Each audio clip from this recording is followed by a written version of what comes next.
Hello, Alex. Thanks for joining. We are going to have a quick chat to try to articulate what you're doing in terms of intelligent automation, the innovation you're driving on your company, right? So we're going to have a few questions here today. First question that I would like to articulate is very simple. Can you introduce your company and yourself, what it is that you are doing as a company and what it is that you are doing for the company? Sure. So first of all, Oliver, thanks for having me here as well. It's a real pleasure. So I work at IWG, and basically I overlook everything that has to do with service delivery, global IT, and center technology for the company. IWG is a holding of multiple brands related to co-working. It's the largest company in the world that offers this product. We're located in more than 3,500 locations across like 120 countries all around the globe. So it's a pretty big shop to manage, and obviously has a lot of complexities that come with it. And I've been here for a couple of years already, and before here I worked at other multinational companies and other enterprises as well. What's your background in automation, intelligent automation, right? So we typically see that there's two kind of people: the believer and those who don't quite believe it, yet. So what's your take on automation? So I'm definitely part of the believers. I started automation. My first baby steps with automation were back, I think, in like 2007, 2008.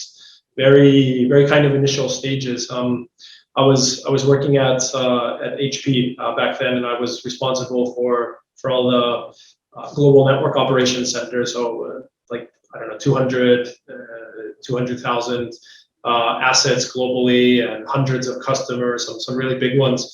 And I was there scratching my head around how can we make this better, right? How can we make it more efficient? How can we make it more cost efficient? How can we make the user experience a lot better, right? So back then we did very, let's call it technical type IT for IT type automations, where we did a big automation of level 1 teams and event management and correlation, and so a lot of that got me a lot of kudos from my senior management team, because we saved millions of dollars in the process of doing that. But not just that, we also were able to give our customers a lot better experience, because we reduced managed time to resolutions, better response times, and also the teams that were kind of resistant at the beginning were a lot happier, because at the beginning they thought that their jobs were going to be at risk because we were automating a lot of stuff. But at the end of the day, you realize that very few, if no, jobs go away when you automate, because you just move the stack and provide more added value type services, where in the past people are doing more transactional type stuff. So you've been doing automation for quite a while, right? So what has changed since you've been doing that for years, maybe 10 years, 20 years? How do you see automation evolving? What is different today? Well, so as I said before, so when I started, automation was very tactical, very IT for IT, very geeky, kind of very difficult flows to manage, and the business, I think, didn't really care about it, right? Business were really focused on costs and efficiencies and stuff like that. And I think automation has come a really far way from where we started. And basically, I think today the business understands that automation is key for your success, right? And I think simplicity is also the next step. So I'd say before automation was very IT for IT, now it's a more business-driven discussion. It's a board-driven discussion, where if you don't automate, you will eventually not be relevant for the business, right? And your competition, if you don't automate, your competition will automate, and you'll be gone before you know it. Yeah. So it's a matter of survival nowadays. Yes, right? it is definitely. And we see the return on investment, which is boosting people to look at it, right? So when you look at automation, how do you prioritize the opportunity? How do you see, what to do? What do you consider when, assessing and planning? So I personally look into a couple of I'd say three aspects. I look into what is the ROI? So what are we trying to achieve? I think without understanding what your baseline is and where you are trying to go and what you want to achieve during that journey, it's basically like going blind, right? So first of all, I'd say ROI. The second is, are you looking into the right things, right? What are your business priorities? Are you actually helping your business, or are you looking into things that are not so much relevant, right?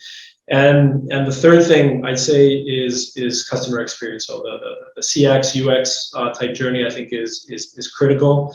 And anything you do within your job should always look into that aspect of, are you delivering solutions that are going to help your customer experience, your user experience be better, more simple, and more efficient. So it seems that you look at automation from a business angle. There's a lot of hype on the market about tools and technology and, using more and more, let's say, new features, new shiny object.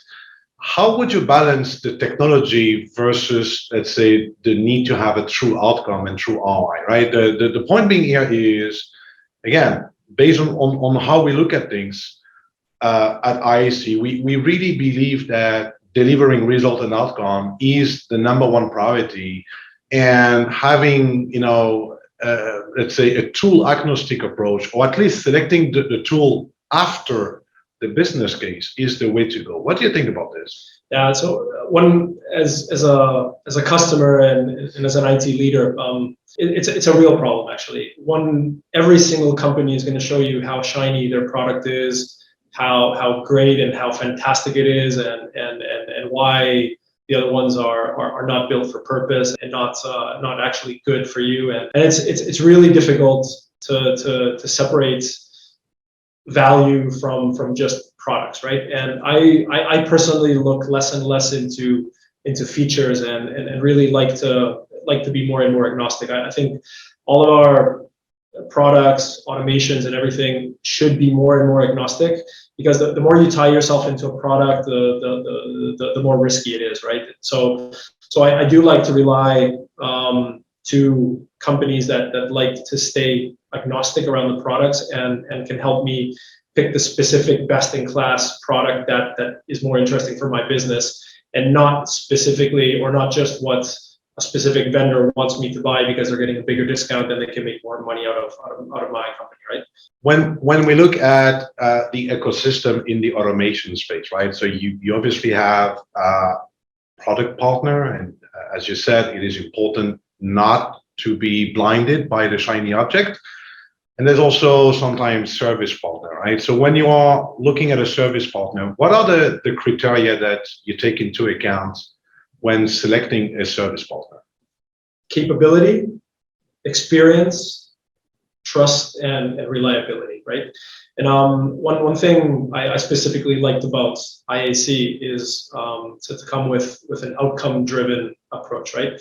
There's very few companies out there in the market that are willing to risk their neck and offer you something with potentially nothing in return. So I'm a true believer that companies who are willing to put their money where their jobs are those that are going to be succeeding, right? Because if you share a risk model, or if you give most of the risk to your provider, you can bet your ass off that they're gonna work as hard as they can to deliver outcomes that are going to be beneficial for you, but also make money for themselves as well. Do you see a lot of partner offering this type of outcome-based gain share type of model, which is basically enabling the de-risking of you as a client, right? So they take the risk on your behalf, and obviously when they deliver, you share the gain. Do you see a lot of company doing that? No, unfortunately not. I do see companies, and lots of companies come to you with saying, "Hey, we'll do this proof of concept for free, or this kind of pilot for free," and kind of show you what the potential could be around that. I've had some good and bad experiences with this type of approach, but fully outcome-driven type deals where the risk relies fully on the partner, there's very few out there, and I actually appreciate how IAC approaches the business in this aspect, because it is something that helps me personally approve internally my own business cases, get funding to secure something, because when there's no risk on my side, and I just say, hey, I can prepare this ROI type contract and model, and it's only going to be a win-win for us as well as the partner, then it's a lot easier to do like that. Yes, so we are fully aligned, right? De-risking the client is the way to go. Yes. So we did a poll on LinkedIn a few weeks ago around outcome-based, and the number one issue that was highlighted was that it is extremely difficult to sell up. So people are very often not aware that it exists, and they think it's very difficult to sell up. Was it difficult to baseline and establish such a contract in your case? No, so obviously no setting up a contract is ever easy, right? But we did do a lot of pre-work on our contract, right? And we did share data so we could clearly baseline what the opportunity was, what the expected outcome was going to be, and we did set up specific KPIs to protect ourselves whenever we signed this deal up. So no, it was a matter of maybe, let's say, a couple of months of working on the data, crushing the data. To be honest, not a lot of effort on myself as a customer side. We are very stretched and obviously have different priorities and so on. But I did find that working with IAC was pretty good, and we were delivered very clear data that we could consume and without a massive amount of overhead investment on our side. Couple of questions here. First one is, when you look at an impact, what type of impact do you typically expect from this type of relationship? Meaning, is it, cost, quality, speed? On top of your head, what do you look for when implementing automation as a top priority?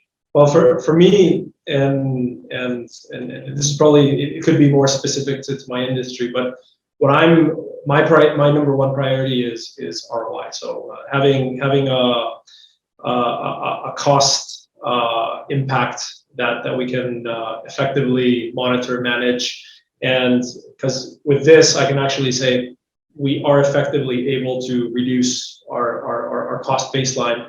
And then it also gives the credibility to continue working on other aspects like customer experience, like more innovation, like other things that could be more priority 2 type topics for the execs. But first of all, it's show me the money, right? So at the end of the day, why did you select IAC as a partner? So why did we select IAC? We selected IAC after looking pretty well into the market, right? And I was getting a little bit frustrated with all as we were talking before about the shiny objects and I can do this, I can do that, and everyone promises you ROI, right?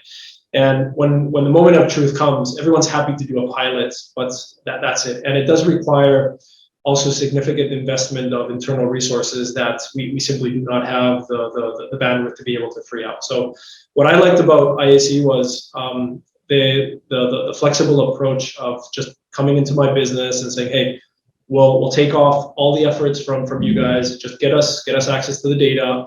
We'll do all the analysis, all the efforts, and actually deliver it. But most of all was the outcome-based model, right? So no risks on my side, no upfront investment to actually get stuff done, and working as a partner, right? And I think that's also key. That IAC is not so much about products or just working as a vendor, but actually really partnering up, trying to really understand what drives our business, what are the priorities, and delivering outcomes based on what myself as a customer want to be done. And finally, so without going into too much detail, Could you articulate, so we've been working for about 6 months together, can you articulate the impact that you've seen on your business so far and the nature of that impact? So yeah, we recently moved between ITSM ticketing platforms, right? And we've implemented this not just for IT but across the business. And the impact so far has been that we've been able to remove the weeds from a lot of noise we had within our ticket volumes, deduplication, ticket correlation, and now we actually understand the kind of the state of the business, and looking into all these things. We've actually been also able to, I'd say, significantly reduce the amount of billable ticket volumes that we've had with our different providers. And I think we've also set the foundations for the next steps on what are the things we have to really prioritize in terms of automation, and what are the things we need to prepare as prerequisites in order to be able to deliver those automations and actually build up our whole 2022 pipeline in terms of intelligent automation. So you've seen the return on the investment. I think we are now at a point where we have established a strong partnership, and we see a lot of opportunity in front of us to further deliver outcome and further impact positively your business. Yes, definitely. Yes. Good. So Alex, thanks for your time today. This is definitely a pleasure to talk to you. I'm quite glad to have you as a client. I'm quite happy with the partnership we have established, and we have a great plan ahead of us to, again, further improve the ROI picture as described. Definitely looking forward to that. Thanks, Olivier. Thank you. Have a good day. Same to you. Bye.